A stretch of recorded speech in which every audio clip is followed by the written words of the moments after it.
dibilang ada proyeksi ekonominya nggak ada, tapi kalau dibilang udah 100% confident dengan model yang sekarang itu bohong lah. Ini juga datang dengan leap of faith. Ini akan menantang kita untuk terus-terus berinovasi. Jadi bagi gua sustainability itu bukan menghambat as in ayo kurangin, tapi ayo berinovasi sehingga kita mampu untuk membuat value atau value creation sepanjang-panjangnya. Dan tentu saja dengan kesadaran kita sekarang terhadap teknologi yang kita pakai, termasuk juga bagaimana membuat value creation ini sepanjang-panjangnya dengan memperhatikan lingkungan dan social fabrics-nya. Menarik nih, soalnya kalau misalnya ngomongin tentang bisnis yang responsible gitu ya, kayak Waste for Change, soalnya itu bare minimum justru. Iya, bare minimum. Jadi bisnis sustainability ada duitnya, dan duitnya justru jangkanya sangat panjang. Selamat datang di EcoPod, podcastnya Ecopreneur untuk bahas sustainability dan bisnis. Kali ini bersama gua Arya, dan hari ini kita akan ngobrol sama CEO Ekosistem, Jonathan Davi. Yang akan kita bahas hari ini adalah hal apa saja yang bisa make it or break it dari sebuah bisnis sustainability. Maka pertanyaan awalnya adalah, bisnis sustainability ada uangnya atau enggak? Jadi pertanyaan pertamanya mungkin buat Kak Joni, bisnis hijau ada duitnya atau enggak? Menurut lu ada nggak? Menurut gua ada. Kenapa? Tapi ada tanggapan kayak gini juga Kak Jon. Kadang-kadang sustainability itu justru malah menghambat growth of economy. Iya sih. Gua bisa paham kenapa orang mikir sustainability bisa menghambat growth ekonomi, karena kan sesuatu yang baru ya. Dan kayaknya kesannya membatasi supaya bisa jangka panjang dan lain-lain. Tapi sebenarnya kalau kita ngomongin tadi jangka waktu, kan orang ekonomi itu bukan hari ini makan besok nggak makan gitu kan. Hari ini sampai besok sampai lusa sampai seterusnya kita makan terus. Nah justru gue ngelihat sustainability itu ada duitnya, dan dia memastikan bahwa sampai selanjutnya dia terus-terusan tumbuh gitu. Ya, gue soalnya merasa bahwa ada tanggapan sustainability itu menghambat economic growth, karena tadinya yang kalau misalnya lu lihat industri ekstraktif misalnya, dia ambil kan keuntungan sebanyak-banyaknya, ambil resource banyak-banyaknya gitu. Sekarang terhambat karena harus mikirin terkait hal-hal lain selain ekonomik gitu. Nah, tanggapan tentang itu gimana? Menurut gue justru pemahaman bahwa ngambil sebanyak-banyaknya sekarang untuk dimakan langsung, ya itu yang membuat seolah-olah pertumbuhan ekonomi itu bisa gede, dan itu kurang benar. Maksudnya gimana sih? Kalau kita lihat ya, misalnya energi gitu, batu bara, minyak bumi dan lain-lain. Selain ngomongin emisi deh, kita nggak usah ngomong emisi dulu, terlalu carbon emissions terlalu abstrak kadang-kadang buat orang. Tapi logikanya gini, kan lu waktu ngebor kan ada jumlah reservoirnya berapa di dalam tanah itu kan. Betul. Dan sebenarnya bisa diprediksi dengan trade lu ngambil berapa lama dia akan habis. Nah, ntar kalau habis terus what happens? Bisnisnya tutup, ganti lagi ke bisnis lain, atau gali lagi, belum tentu gali tempat lain ada gitu. Jadi sebenarnya justru sustainability memberikan pemahaman baru menurut gua, atau alternatif untuk bisa cek, oke, kalau misalnya kita sudah berinovasi, dulunya kita cuma pakai kendaraan naik kuda, kemana-mana naik kuda, nggak mungkin kemudian seluruh dunia ini daun dan tumbuh tuanya dikasih makan kuda karena kita mau power mobility untuk billion of people gitu kan. Nah sekarang ada gasolin naik mobil, sekarang ada lagi perubahannya EV, pakai listrik, pakai baterai. Ini kan semua berarti options. Orang apakah berhenti naik kuda? Iya berhenti, tapi semua masih ada juga orang-orang yang naik kuda kan. Nah nanti semakin banyak options ini berarti semakin diverse source of source of energy, sehingga dia lebih sustainable karena penggunaannya juga nggak semakin banyak. Selain dari itu juga lebih bersih sebenarnya pada ujungnya. Jadi apakah nanti ini sudah yang paling bagus? Belum tentu. Nanti begitu EV ini semakin banyak, contohnya bisa jadi ada masalah baru. Contoh sekarang yang udah kelihatan, tambang lithium, tambang nikel itu masih harus dipikirin lagi emisinya seperti apa. Terus kemudian baterai setelah dipakai lifetime value-nya turunnya jauh banget. Jadi 8 tahunan, 9 tahunan salvage value-nya hampir nggak ada gitu, 30%, 20%. Jadi ini akan menantang kita untuk terus-terus berinovasi. Jadi bagi gua sustainability itu bukan menghambat as in ayo kurangin, tapi ayo berinovasi. Ayo pikirin bagaimana cara yang lebih bagus supaya kita bisa create an alternative solutions untuk higher level problem gitu. Oke. Pada intinya memang kesimpulannya pertumbuhan ekonomi dengan adanya sustainability nggak akan terhambat asal teknologinya terus-terusan muncul dan bisa overcome masalah-masalah yang terjadi akibat ketidaksustainability-an sebuah bisnis lah ya gitu. Betul. Teknologi dan inovasi lah. Inovasinya bisa teknologi, bisa non teknologi. Tapi itu constant innovation supaya memastikan something itu sustainable. Dan kalau kita lihat bahkan sebelum konsep sustainability yang dimaknai hanya sebagai sosial dan environmental gitu ya. Tapi kan sebenarnya sosial, environmental, ekonomi, dan governance ini satu kesatuan, dan kita melihat businesses rise and fall karena dia sustainable apa enggak. Contoh ngomongin soal inovasi yang sering banget dipakai, contoh kamera digital, siapa Kodak ya. Kodak kan dulu kan, tapi dia nggak survive. Padahal dia yang pertama kali menemukan paten terkait dengan kamera digital. Kenapa? Karena mereka nggak mikir sustainability, mereka hanya mikir makan hari ini. Jadi kita pangsa pasar sebesar-besarnya. Ada alternative solution, ada teknologi, mereka malah mundur dari situ. Berarti mindsetnya nggak sustainability, nggak long term. Dalam 20 tahun, 30 tahun dari semenjak itu, mana Kodak sekarang? Nggak ada. Hampir nggak ada, jadi tinggal niche. Bandingkan sama Netflix. Netflix mampu untuk disrupt model mereka sendiri dengan cara memikirkan jangka panjang, di mana waktu itu mereka mulai dari kayak Blockbuster juga, rental CD dan lain-lain. Tapi waktu dilihat ada streaming teknologi di 2008-2009, mereka invest habis-habisan di sana. By 2012 mereka udah fully digital streaming, dan by 2012 juga semua kompetitor mereka yang masih pakai basis CD kalah sama mereka. Padahal kalau dipikir-pikir, dulu bisnisnya Netflix itu yang rental CD itu gede banget. Pangsa pasar di US dia gede banget. Itu namanya dulu red envelope. Karena dikirim pakai amplop merah, dimasukin ke kotak pos, lu ntar balikin dalam 1 minggu, lu kirim lagi ke kotak pos. Dan by 2023 kalau nggak salah udah berhenti si red envelope ini. Jadi, nah kalau mikirnya kayak gitu, berarti sustainability ini kita harus mikirnya bukan cuma sebatas wah ini something heartfelt, good feeling. Bukan.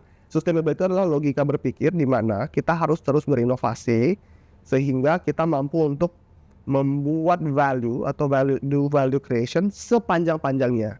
Dan tentu saja dengan kesadaran kita sekarang terhadap teknologi yang kita pakai, termasuk juga bagaimana membuat value creation ini sepanjang-panjangnya dengan memperhatikan lingkungan dan social fabrics-nya gitu. Oke, jadi business sustainability ada duitnya, dan duitnya justru jangkanya sangat panjang gitu.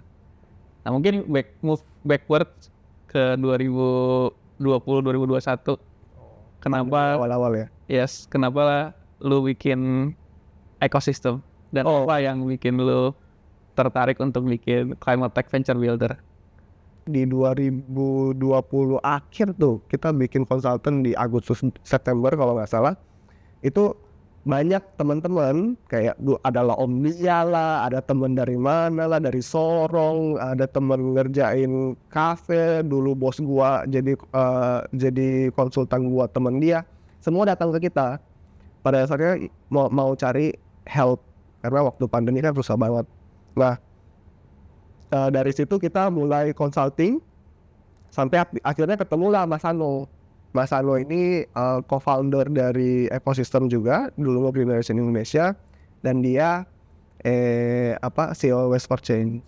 Gue waktu itu nggak kenal sebenarnya. Dulu zaman gue di startup, gue pernah lihat ini orang, anjir, siapa nih orang, sombong banget, cuma pakai kemana-mana gitu pakai headset gede. Jadi dan kayaknya nggak welcome diajak ngobrol karena sibuk banget. Jadi gue kayak ya udah nggak kenal. Pandu kenal. Nah dikenalin Pandu, ternyata orangnya ramah, asik, dan passionate banget gitu kan. Nah kita konsult buat Waste for Change, dia happy hasilnya.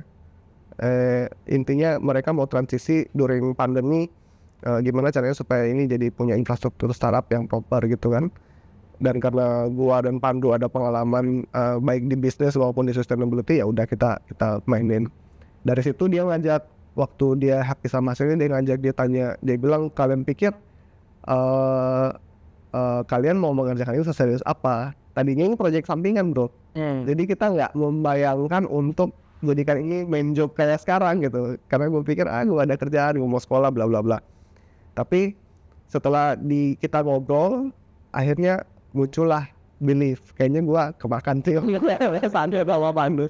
Lalu muncullah belief bahwa kayaknya iya deh, kayaknya ini the future, kayaknya ini sesuatu yang bisa bermanfaat untuk banyak orang. Dan akhirnya kita memutuskan untuk lepaskan semua kerjaan-kerjaan kita yang kemarin dan kita full jump into ekosistem. Dan waktu itu gue ada beberapa teman-teman yang kita udah dari dulu kerja bareng, kita ikutan gitu dari awal gitu. Nah terus kalau misalnya dilihat dari bisnis modelnya ekosistem sendiri nih, as venture builder, dari awal udah lu ada kayak gambaran economically ini bakal menguntungkan karena kan niche banget marketnya, apalagi saat itu gitu 2020.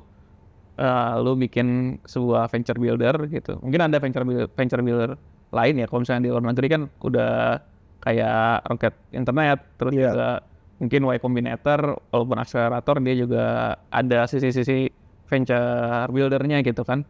Nah kan tapi itu semua mereka main di market yang agnostik gitu. Mereka semua pokoknya bentuk startup, mereka venture build gitu. Nah kalau misalnya ekosistem kan fokus di climate tech gitu. Lu sendiri waktu bikin ekosistem ada proyeksi ekonominya nggak sih? Sebenarnya dibilang ada proyeksi ekonominya ada, tapi kalau dibilang udah 100% confident dengan model yang sekarang itu bohong lah. Ini juga datang dengan leap of faith. Jadi gue kayak melihat gini, problem ini besar banget. Dan gue dulu waktu riset kenapa venture builder, tadinya kita mau bikin akselerator sebenarnya. Terus kenapa venture builder, gue baca satu report dari ICCTF, terus mereka ngomong bahwa model untuk membangun bisnis yang sekarang, accelerator, incubator, itu nggak sanggup untuk benar-benar membangun ekosistem dan supporting climate tech venture karena gaya mainnya beda. Terus gue cari tahu, memang lo model yang bekerja apa? Venture builder. Gue kayak venture builder apaan? Baru dengar kali ini. Jadi gue coba untuk belajar lagi. Venture builder ini apa? Cara kerjanya gimana? Modelnya ada apa aja? Karena orang mikirnya venture builder hanya mulai startup dari awal. Nggak juga. Ada macam-macam model, ternyata beda-beda.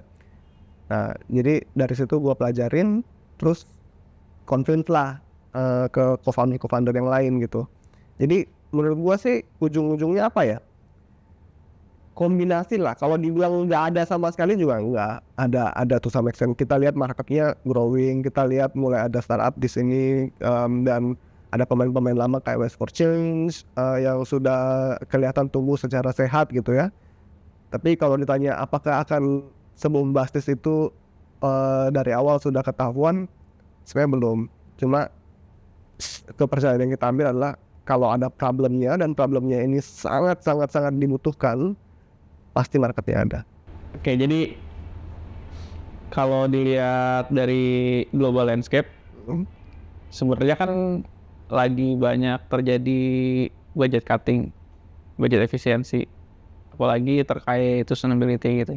Kita lihat misalnya pemerintah US atau pemerintah UK, mereka budget cutting gitu kan, efisiensi gitu. Nah sebenarnya kalau lu lihat sendiri di landscape sustainability Indonesia, masih ada prospeknya nggak sih?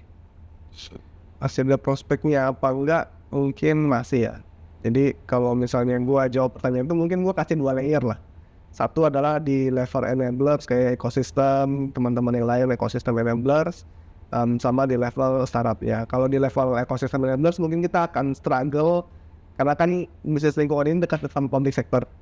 Jadi apapun yang terjadi public sector, mau dia di luar negeri, mau di dalam negeri, akan mempengaruhi bagaimana kita run the business. Dan kalau di level enabler sekarang, karena contoh misalnya kemarin US roll back USAID gitu misalnya, itu akan ngaruh banget kayak ecosystem building activities. Terus sekarang prioritasnya lagi banyak shifting dan sustainability akan ngaruh banget. Tapi itu di level enablers gitu. Dan mungkin juga sedikit di level enablers kayak kita, karena kita venture builder punya kepemilikan di portofolio perusahaan, jadi iklim investasi juga mempengaruhi lumayan besar seberapa lama kapital kunci di dalam portofolio tertentu. Tapi di level startup sebenarnya balik lagi, mereka menyelesaikan masalah yang real apa enggak. Real ini dalam tanda kutip ya, gue bukan bilang yang lain tidak menyelesaikan masalah real, tapi it's different layer of problem kan. Ada yang dia, kayak misalnya isu pangan, itu kan isu mau lingkungan mau nggak lingkungan akan jadi isu gitu. Isu persampahan mau lingkungan nggak lingkungan akan jadi isu, karena dia jadi isu halayak banyak orang gitu.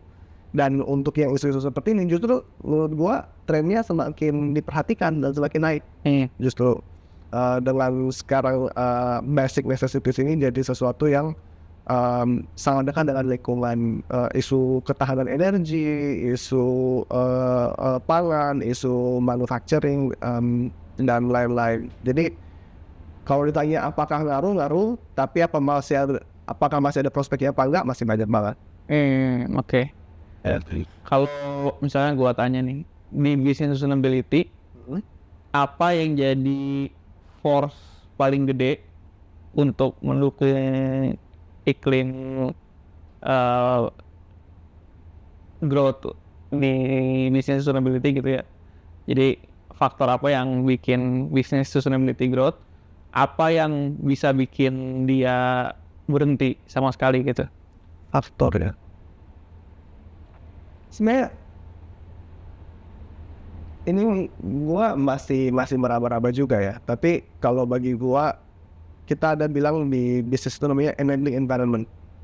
Biasanya terkait dengan kepercayaan pasar, kepercayaan investasi, dan juga tentang peraturan dari pemerintah atau regulasi dan policy. Jadi menurut gua ini work both way. Kalau dia bagus, berarti dia akan membantu untuk bisnis tumbuh. Terutama bisnis-bisnis lingkungan, karena tadi keterkaitannya dengan public sector. Kalau misalnya dia lagi jelek, berarti dia akan menghambat gitu. Dan dari tiga ini menurut gua susah lah untuk dibilang mana yang paling penting. Karena menurut gua semua punya porsinya masing-masing. Satu, misalnya kalau pemerintah, dia bisa induce demand side buat bilang bahwa dari tadinya orang hanya memilih harga yang paling murah karena ternyata banyak kepentingan umum yang harus diatur. Jadi misalnya untuk pembuangan sampah nggak bisa hanya yang paling murah, tapi harus yang paling bersih, harus yang nggak banyak membebani landfill. Itu kan dia creating demand, berarti jadinya demand untuk perusahaan-perusahaan pengelolaan sampah yang bertanggung jawab jadi makin tinggi. Jadi itu satu. Kalau ngomongin soal kepercayaan investors, ini kan ngomongin tentang bagaimana usaha-usaha ini bisa tumbuh. Investasi ini bukan hanya venture capital yang biasanya didengar ya, tapi bank, perbankan, financiers juga termasuk gitu misalnya. Dan tipe-tipe investasi dan pembiayaan lainnya. Nah, mereka juga akan mempengaruhi seberapa besar usaha ini bisa tumbuh. Karena kan biasanya kita butuh pemodalan ya. Kalau nggak pakai pemodalan, kita berarti nunggunya lama banget untuk tumbuh hanya dari bootstrap gitu, hanya dari net cash flow. Itu kan agak-agak terlalu panjang biasanya. Dan yang terakhir adalah terkait dengan kepercayaan pasar. Kepercayaan pasar ini mungkin lebih ke arah apakah produknya dikonsum dan dipakai dan dibeli secara reguler. Jadi perputaran uangnya kan di sana. Jadi kalau tiga-tiganya ini oke, menurut gua itu yang justru jadi faktor. Either dia akan menghambat atau akan mempercepat pertumbuhan usaha lingkungan. Oke. Kalau misalnya gue tanya end game dari business sustainability itu kayak gimana sih? Let's say misalnya kalau gue yang kebayang sama Waste for Change nih, mereka waste management company yang responsible gitu ya. Sekarang misalnya semua orang udah pakai Waste for Change, and then what? And gimana gitu? Bagus kalau semua orang udah pakai, jadi kita cuan. Tapi sebenarnya menurut gua ya bagus sih, karena berarti kan sistemnya dipercaya, sistemnya bekerja, dan mereka benar-benar bisa mengolah sampah secara bertanggung jawab. Kalau semua sampah sudah dikelola bertanggung jawab, apakah udah nggak ada kerjaan? Masih, karena kan sampah itu suatu keniscayaan.